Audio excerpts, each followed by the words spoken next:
ഡോക്ടറെ സ്ക്ലീറോ ചെയ്തു, സർജറി ചെയ്തു, ലേസർ ചെയ്തു, ഇതിനെല്ലാം പുറമെ സ്കിൻ ഡ്രാഫ്റ്റിംഗ് ചെയ്തു, എന്നിട്ടും വേരിക്കോസ് വെയിൻ വീണ്ടും വരികയാണ്. എന്താണ് വേരിക്കോസ് വെയിൻ? വേരിക്കോസ് വെയിൻ്റെ കാരണങ്ങൾ എന്തെല്ലാമാണ്? ഇത് പൂർണ്ണമായിട്ടും മാറ്റാൻ പറ്റുമോ? ഇതിനൊരു പ്രതിവിധിയില്ലേ? എന്തൊക്കെ എക്സസൈസുകൾ നമ്മൾ ചെയ്യണം? അതേപോലെ എന്തൊക്കെ ഫുഡ് നമ്മൾ കഴിക്കണം? ഇതിനെല്ലാം ഒരു പ്രതിവിധിയുമായിട്ടാണ് ഞാനിവിടെ വന്നിരിക്കുന്നത്.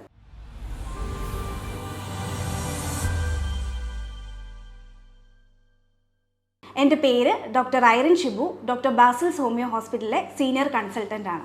അപ്പോൾ നമുക്ക് ആദ്യം നോക്കാം എന്താണ് വേരിക്കോസ് വെയിൻ എന്നുള്ളത്. സിമ്പിളായിട്ട് പറയുകയാണെങ്കിൽ നമ്മളുടെ കാലിലെ വെയിൻസ് തടിച്ച് ഉരുണ്ടുകൂടി കിടക്കുന്നതിനെയാണ് നമ്മൾ വേരിക്കോസ് വെയിൻ എന്ന് പറയുന്നത്. നമ്മുടെ ശരീരത്തിൽ 2 തരത്തിലുള്ള രക്തക്കുഴലുകളുണ്ട്. ഒന്ന് ആർട്ടറി, ഒന്ന് വെയിൻ. ആർട്ടറി എന്താണ് ചെയ്യുന്നത്? നമ്മുടെ ഹാർട്ടിൽ നിന്ന് ശുദ്ധരക്തത്തെ പമ്പ് ചെയ്ത് നമ്മുടെ ബോഡിയിലെ ഡിഫറെൻറ്റ് പാർട്സിലേക്ക് എത്തിക്കുന്നു. അതേസമയം വെയിൻസ് ആണെങ്കിൽ അശുദ്ധ രക്തത്തെ പമ്പ് ചെയ്ത് ഹാർട്ടിലെത്തി അത് പ്യൂരിഫൈ ചെയ്യിക്കുകയാണ് ചെയ്യുക. നമ്മുടെ വെയിൻസിന് വാൽവ്സ് ഉണ്ട്. ഈ വാൽവിൻ്റെ ഇലാസ്റ്റിസിറ്റി നഷ്ടപ്പെടുമ്പോൾ അല്ലെങ്കിൽ വാൽവ്സിന് വീക്ക്നെസ് സംഭവിക്കുമ്പോൾ എന്താണ്, വെയിൻസിന് ഇത് മുകളിലേക്ക് പമ്പ് ചെയ്യാൻ സാധിക്കില്ല. പമ്പ് ചെയ്യാതെ വരുമ്പോൾ ഈ അശുദ്ധ രക്തം താഴെ അടിഞ്ഞുകൂടും. ഇതാണ് വേരിക്കോസ് വെയിൻ വരാനുള്ള പ്രധാന കാരണം. ഞാൻ ഈ വേരിക്കോസ് വെയിൻ എന്ന് പറയുമ്പോൾ നിങ്ങൾ ചിന്തിക്കുക കാലിലെ വേരിക്കോസ് വെയിൻ ആയിരിക്കും. പക്ഷെ നമ്മുടെ ബോഡിയിലെ പലയിടത്തും വേരിക്കോസ് വെയിൻ ഉണ്ട്. ലിവറിലുണ്ട്, ഹാർട്ടിലുണ്ട്, കിഡ്നിയിലുണ്ട്, കണ്ണുകളിലുണ്ട്, അതേപോലെ വൃഷ്ണത്തിലുണ്ട്. മലദ്വാരത്തിൻ്റെ പലയിടങ്ങളിലായിട്ടും ഈ വേരിക്കോസ് വെയിൻ കാണാം. മലദ്വാരത്തിൽ വരുന്നതിനെയാണ് നമ്മൾ പൈൽസ് എന്ന് പറയുന്നത്. അപ്പോൾ ഭൂരിഭാഗം ആളുകളിൽ അലട്ടിക്കൊണ്ടിരിക്കുന്നത് കാലിലെ വേരിക്കോസ് വെയിൻ ആണ്. ഈ വേരിക്കോസ് വെയിൻ്റെ കാരണങ്ങൾ എന്തെല്ലാമാണെന്ന് നമുക്ക് നോക്കിയാലോ. ആദ്യത്തേതെന്ന് പറയുന്നത് ഹോർമോണൽ വേരിയേഷനാണ്. മെയിനായിട്ടും 80% സ്ത്രീകളിലാണ് ഇത് കാണുക. ബാക്കി 20% പുരുഷന്മാരിലും. പുരുഷന്മാരിൽ കാണാൻ കാരണം ആൽക്കഹോൾ, അതേപോലെ സ്മോക്കിങ്, ഇതെല്ലാം കാരണമാണ് പുരുഷന്മാരിൽ ഒരു 20% വേരിക്കോസ് വെയിൻ കാണുന്നത്. രണ്ടാമത്തെ കാരണമാണ് ഹെറിഡിറ്ററി ആയിട്ട്. ഇപ്പോൾ നമ്മുടെ മാതാപിതാക്കന്മാർക്ക് വേരിക്കോസ് വെയിൻ ഉണ്ടെങ്കിൽ അത് ക്രമേണ നമുക്കും കിട്ടാനുള്ള ചാൻസ് കൂടുതലാണ്. മൂന്നാമത്തത് പറയുകയാണെങ്കിൽ പ്രഗ്നൻസിയുടെ ടൈമിൽ ഒരു 80% സ്ത്രീകളിലും പ്രഗ്നൻസിക്ക് ശേഷം വേരിക്കോസ് വെയിൻ തനിയെ മാറും. എന്നാൽ ബാക്കി 20% സ്ത്രീകളിലും വേരിക്കോസ് വെയിൻ മാറാതെ സ്റ്റിൽ റിമെയിൻ ചെയ്ത് നിൽക്കുകയാണ് ചെയ്യുക. ഈ ഒരു വർഷം, ഈ പ്രഗ്നൻസി പീരീഡിൽ ഒരു വർഷം ഒരു 10 മുതൽ 18 കിലോ വരെയാണ് കൂടുന്നത്. അതുകൂടാതെ പ്രഷർ ഇൻക്രീസ് ചെയ്യുകയാണ്, ഹോർമോണൽ ഇംബാലൻസ് സംഭവിക്കുകയാണ്, മെറ്റബോളിസത്തിന് ചേഞ്ച് സംഭവിക്കുകയാണ്. ഇതെല്ലാം കാരണമാണ് ഈ പ്രഗ്നൻസി ടൈമിൽ വേരിക്കോസ് വെയിൻ വരാൻ ഉള്ള പ്രധാന കാരണം. അടുത്തതായിട്ട് നോക്കുകയാണെങ്കിൽ ലോങ് സ്റ്റാൻഡിങ് ആയി നിൽക്കുന്നവരിൽ, ഉദാഹരണം പറയുകയാണെങ്കിൽ ടീച്ചേഴ്സ്, ട്രാഫിക് പോലീസ്, ഇങ്ങനെയുള്ളവർക്ക് വേരിക്കോസ് വെയിൻ വരാൻ നല്ല ചാൻസ് ആണ്. ഇനി നമുക്ക് വേരിക്കോസ് വെയിൻ്റെ സ്റ്റേജസ് ഏതൊക്കെയാണെന്ന് നോക്കാം. പ്രധാനമായും വേരിക്കോസ് വെയിന് 6 സ്റ്റേജസ് ആണുള്ളത്. സ്റ്റേജ് 1 എന്ന് പറയുന്നത് പ്രത്യേക ലക്ഷണങ്ങളും അങ്ങനെയൊന്നും ഉണ്ടാവില്ല. ഇന്നർ തൈസിൽ, നമ്മുടെ തൊടയുടെ സ്ഥലത്ത് ഒരു സ്പൈഡർ വെയിൻസ് പോലെ ഫോം ചെയ്യും. ഇങ്ങനെ ചിലന്തി വല പോലെ ഇങ്ങനെ സ്പ്രെഡ് ചെയ്ത് വെയിൻസ് കിടക്കുന്നത് കാണാം. അത് ഉരുണ്ട് കിടക്കുക അങ്ങനെയൊന്നും ഉണ്ടാവില്ല. ചെറിയൊരു കളർ ചേഞ്ചിൽ ഒരു സ്പൈഡർ വെയിൻ പോലെ, ഒരു ചിലന്തി വല പോലെ ഇങ്ങനെ സ്പ്രെഡ് ചെയ്ത് കിടക്കും. സ്റ്റേജ് 2 എന്ന് പറയുന്നത് ചെറിയൊരു ചൊറിച്ചിൽ അല്ലെങ്കിൽ ചെറിയൊരു വേദന, കുറേ നേരം ഇങ്ങനെ നിൽക്കുമ്പോൾ ഒരു കാലിലൊരു കടച്ചിൽ, എവിടെയെങ്കിലും ഇരിക്കണം എന്നുള്ളൊരു തോന്നൽ. ഇതാണ് സ്റ്റേജ് 2. നമ്മൾ സ്റ്റേജ് 2 ഇത് പെട്ടെന്ന് ട്രീറ്റ് ചെയ്യാൻ ശ്രമിക്കുകയാണെങ്കിൽ വേരിക്കോസ് വെയിൻ പെട്ടെന്ന് മാറുന്നതാണ്. മൂന്നാമത്തെ സ്റ്റേജാണ് നമ്മുടെ കാലിൽ ഒരു നീര് വെക്കൽ, അതേപോലെ ഒരു ചൊറിച്ചിൽ അത്രയും ഉണ്ടാവില്ല, എന്നാലും നീര് വെക്കുക, അതേപോലെ നമ്മൾ കാല് ഉയർത്തി വെക്കുമ്പം നീര് കുറയുക. ഇതൊക്കെയാണ് സ്റ്റേജ് 3 കാണുന്നത്. സ്റ്റേജ് 4 വരുമ്പോഴാണ് നിങ്ങൾ ശ്രദ്ധിക്കേണ്ടത്. സ്റ്റേജ് 4 സ്കിന്നിൽ ചേഞ്ച് സംഭവിക്കുക. സ്കിന്നിൽ ഒരു ഡിസ്കളറേഷൻ വരും. ഒരു light red colour, reddish brown കളറിൽ നിന്ന് ഒരു വയലറ്റ് കളർ അല്ലെങ്കിൽ ഒരു ഡാർക്ക് വയലറ്റ് കളറിലേക്ക് നമ്മുടെ സ്കിന്നിൻ്റെ കളർ ചേഞ്ച് സംഭവിക്കുകയാണ് ചെയ്യുക. ഇത് വരാനുള്ള മെയിൻ കാരണം അവിടെ ബ്ലഡ് സർക്കുലേഷൻ നടക്കുന്നില്ല. നമുക്ക് 2 തരത്തിലുള്ള വെയിൻസ് ഉണ്ട്. സൂപ്പർഫിഷ്യൽ വെയിനും ഉണ്ട്, ഡീപ്പ് വെയിനും ഉണ്ട്. ഈ ഡീപ്പ് വെയിനിൽ ബ്ലഡ് ക്ലോട്ട് ചെയ്ത് നിന്ന് കഴിഞ്ഞാൽ അത് സ്കിന്നിലേക്ക് വരുമ്പോൾ കളർ ചേഞ്ച് ആയിട്ട് നമുക്ക് കാണാൻ പറ്റും. സ്റ്റേജ് 5 വരുമ്പോൾ ചൊറിച്ചിൽ അനുഭവപ്പെടും. ഈ സ്റ്റേജ് 4 തന്നെ നമുക്ക് ചൊറിച്ചിൽ അനുഭവപ്പെടും. എന്നാൽ കൂടുതലായിട്ടും കാണാൻ സ്റ്റേജ് 5 ചൊറിച്ചിൽ അനുഭവപ്പെടും. അതേപോലെ ചൊറിഞ്ഞ് അവിടെ പൊട്ടിയിട്ട് അവിടുന്ന് ബ്ലഡും അതേപോലെ നീരും ഒഴുകാൻ തുടങ്ങും. അതൊരു വേരിക്കോസ് എക്സിമയിലേക്ക് നയിക്കുകയാണ് ചെയ്യുക. ഒരു സ്കിൻ കണ്ടീഷനിലേക്ക്, പക്ക ഒരു സ്കിൻ കണ്ടീഷനിലേക്ക് പോവുകയാണ് ചെയ്യുക. സ്റ്റേജ് 6 എന്ന് പറയുന്നത് ഈ വ്രണം ഉണങ്ങാതെ കരിയാതെ കുറേ കാലം ഇങ്ങനെ നീണ്ടു നിൽക്കും. നമ്മൾ എത്ര ട്രീറ്റ്മെൻറ്റ് ചെയ്ത് കഴിഞ്ഞാലും ഇത് ഉണങ്ങില്ല. മെയിനായിട്ട് നമ്മുടെ ഈ മുറിവ് ഉണങ്ങാത്തതിന് കാരണം നമ്മുടെ ഭക്ഷണത്തിൽ വരുത്തുന്ന ചെറിയ ചെറിയ പാളിച്ചകളാണ്. നമ്മുടെ കുടലുകളിൽ ഹെൽത്തി ആയിട്ടുള്ള ബാക്ടീരിയസ് ഇല്ല. അതുകൊണ്ട് തന്നെ നമ്മുടെ പ്രോട്ടീനെ വിഘടിപ്പിക്കാൻ ഈ ബാക്ടീരിയസിന് പറ്റില്ല. അപ്പം നമ്മൾ കൂടുതലായിട്ടുള്ള പ്രോട്ടീൻ അടങ്ങിയ ഫുഡ് കഴിക്കുമ്പോൾ, അതായത് പാല്, തൈര്, ചെറുപയർ, കടല, പരിപ്പ്, ഉഴുന്ന്, അതേപോലത്തെ പ്രോട്ടീൻ കൂടുതൽ അടങ്ങിയിരിക്കുന്ന ഫുഡ് കഴിക്കുമ്പോൾ ഈ ദഹിക്കാത്ത പ്രോട്ടീന് ബ്ലഡിലേക്ക് ഇറങ്ങുകയാണ് ചെയ്യുക. ബ്ലഡിലേക്ക് ഇറങ്ങി ബ്ലഡിൻ്റെ വെസൽസിനെ അത് ഡാമേജ് ചെയ്യുമ്പോഴാണ് ഈ സ്കിന്നിൽ ഡിസ്കളറേഷൻ സംഭവിക്കുന്നത്, അതേപോലെ ചൊറിച്ചിൽ, മുറിവ് ഇങ്ങനെ ഉണങ്ങാതെ നിൽക്കുന്നത്. അപ്പോൾ മെയിനായിട്ട് നിങ്ങൾ ചെയ്യേണ്ടത് ഹൈ പ്രോട്ടീൻ അടങ്ങിയിരിക്കുന്ന ഫുഡെല്ലാം നിർത്തുക.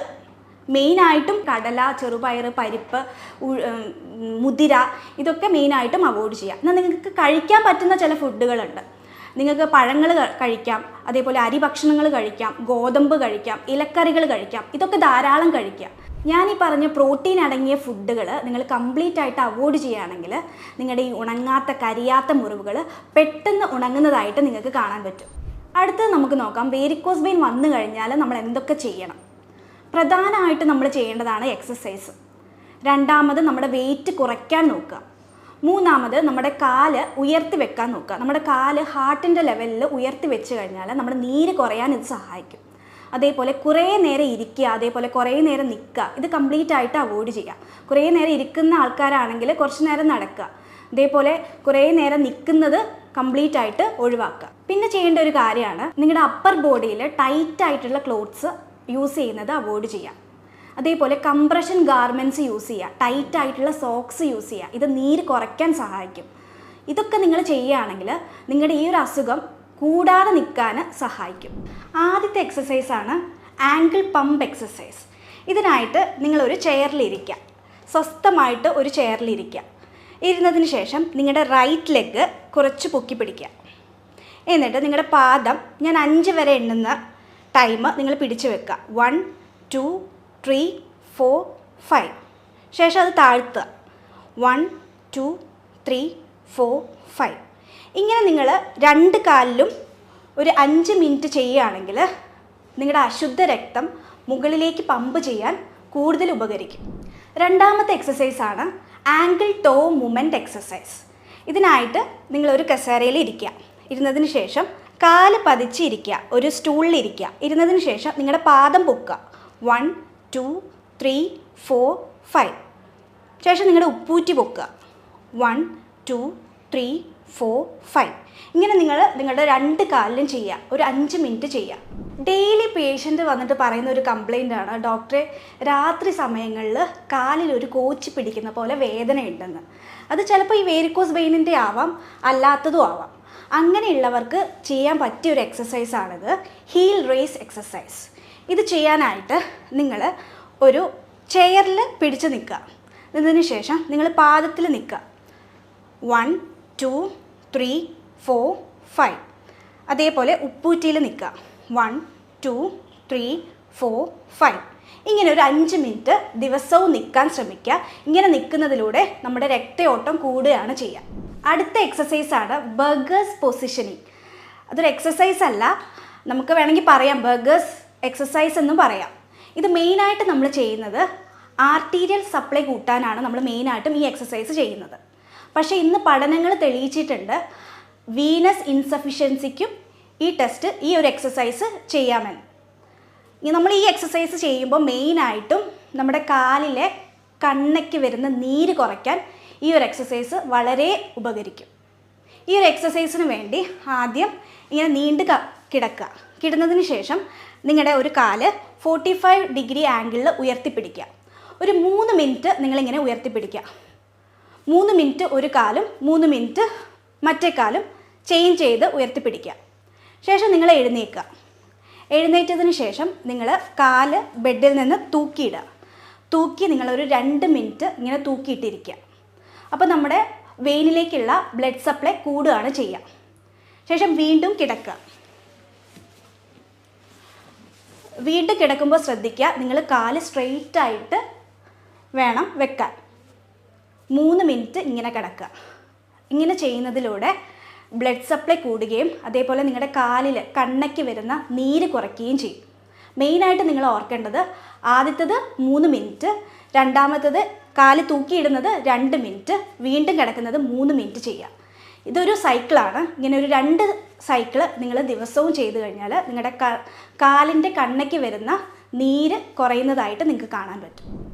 5ാമത്തെ എക്സസൈസാണ് നിങ്ങളുടെ ഹൃദയമിടിപ്പ് കൂട്ടുന്ന തരത്തിലുള്ള എക്സസൈസ് ചെയ്യുക. വേറൊന്നുമല്ല, നിങ്ങളുടെ വീട്ടുമുറ്റത്ത് തന്നെ നിങ്ങളൊന്ന് കൈ വിരിച്ച് നടക്കാൻ നോക്കുക.